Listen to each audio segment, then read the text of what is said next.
History is full of fierce women who go against the status quo to break the glass ceiling. Queens like Cleopatra, heroines like Joan of Arc, and adventurers like Amelia Earhart have all inspired generations of women. Often overlooked, though, is the life of journalistic trailblazer Nellie Bly. If you haven't heard of Nellie Bly, then you've been seriously missing out. Bly is regarded as the world's first female investigative journalist. She traveled over the world in 72 days and even faked her way into an insane asylum as an expose, all while being a proper 1880s lady.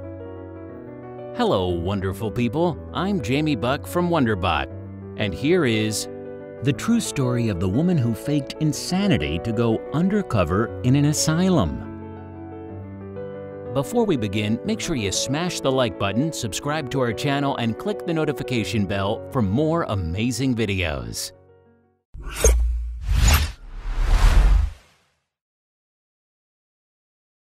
Nellie was just a teenager when she began her career in journalism. She wrote a scathing criticism to the Pittsburgh Dispatch in response to a column that claimed women were only good for birthing children and cleaning the house. The editor at the time was so impressed with the anonymous writer that he ran an advertisement asking them to identify themselves. Nellie came forward and the editor offered her the opportunity to write a column. Her first published article didn't hold back, and Nellie argued for reforming divorce laws to give women greater rights. Now with a full-time column in the Pittsburgh Dispatch, Nellie began to focus on investigating the lives of working women. Her first major expose came from her working part-time in a factory among other women. The column began to showcase the harsh conditions the women felt within their factories. Her work was so influential that factory owners began to write the newspaper complaining. As a result, Nellie's column was reassigned to cover fashion, society, and gardening, aka the normal topics that female journalists of the time covered. Unsurprisingly, Nellie wasn't very satisfied and began to look for something else.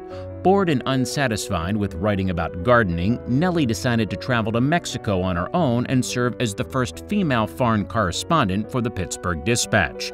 She was only 21 when she decided to travel to Mexico. There, she lived for a year and a half, documenting the lives of Mexican people.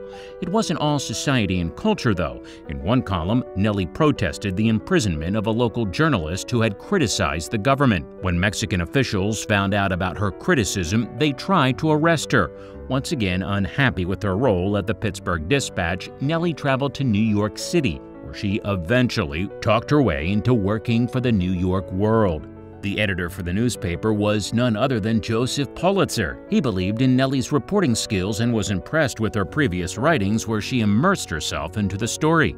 Pulitzer decided to assign Nellie to an undercover assignment that would have been unheard of for a female reporter. Nellie agreed to fake insanity in order to do investigative reporting for the women's lunatic asylum located in Blackwell's Island.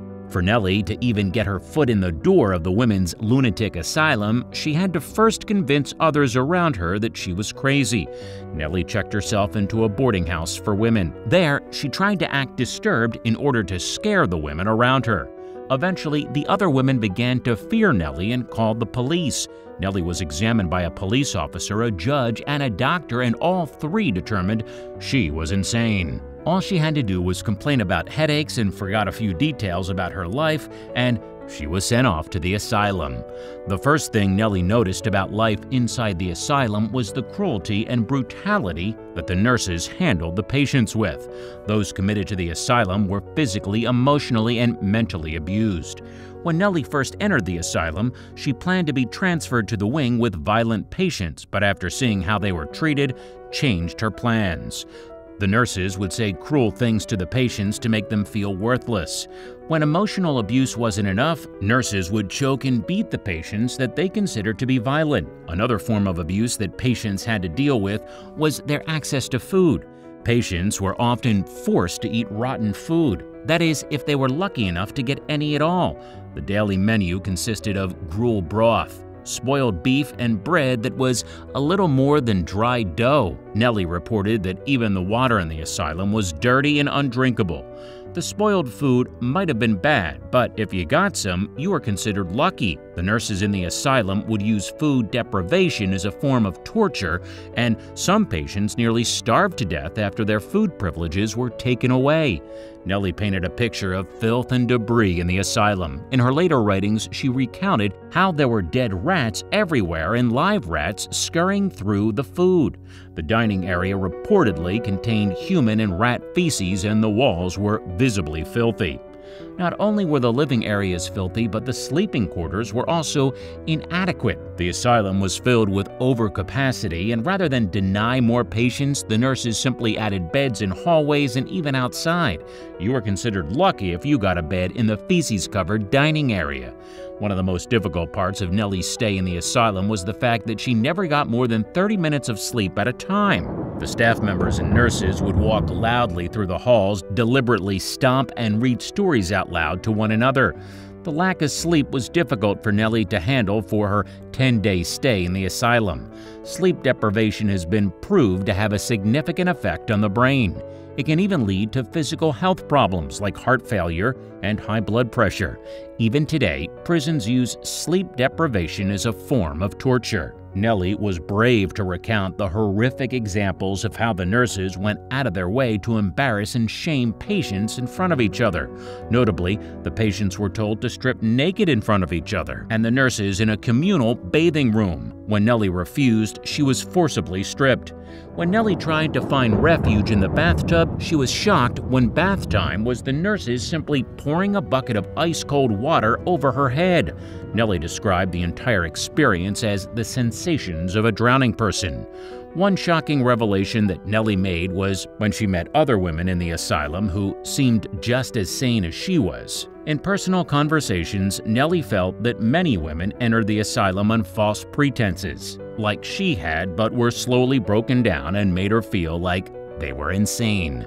In one passage, Nellie admitted that only 2 months would make her a mental and physical wreck. She knew that she was in danger of losing her sanity, but getting out would be harder than getting in. Nellie appealed multiple times to her doctors to try and prove her sanity, but no one would listen to her. She also watched other patients try to leave the asylum. One woman asked for the doctor to give her a secondary examination, and the doctor told her that Blackwell's Island is a place where you'll never get out of. Luckily, Nellie had a backup plan just in case. Before she entered the asylum, she made sure that the editor, Pulitzer, would come to get her if necessary. After 10 long days in the asylum, Nellie was free. After finally freeing herself from the asylum, New York World published Nellie's findings in 17 parts. She later collected the volumes and turned it into a book titled 10 Days in a Madhouse. The article brought the public's attention to the abusive conditions suffered by those in the asylum. The expose prompted the New York Assistant District Attorney to launch an investigation. At the end of it all, New York pledged an extra $1 million for the annual funding of mental health. Not only were people concerned with the conditions Nellie reported, but they began to question why it was so easy for her to convince medical professionals that she was insane. One particularly troubling part of Nellie's account was that she spoke of how the doctor examining her was more focused on the attractive nurse that was assisting the examination. Considering Nellie also fooled police and the judge, the grand jury for the official investigation made sure that those committed to the asylum underwent more rigorous testing. 2 years after her time in the asylum, Nellie suggested to Pulitzer that she should take a trip around the world. The suggestion was inspired by the Jules Verne novel Around the World in 80 Days. On November 14, 1889, Nellie boarded the Augusta Victory and began a 40,070-kilometer trip. For the trip, Nellie packed light and only took a single dress, an overcoat, several pairs of underwear, and toiletry essentials. The New York World asked their readers to guess Nellie's arrival time down to the second. She ended up completing the trip in 72 days, beating out the fictional record set in the book.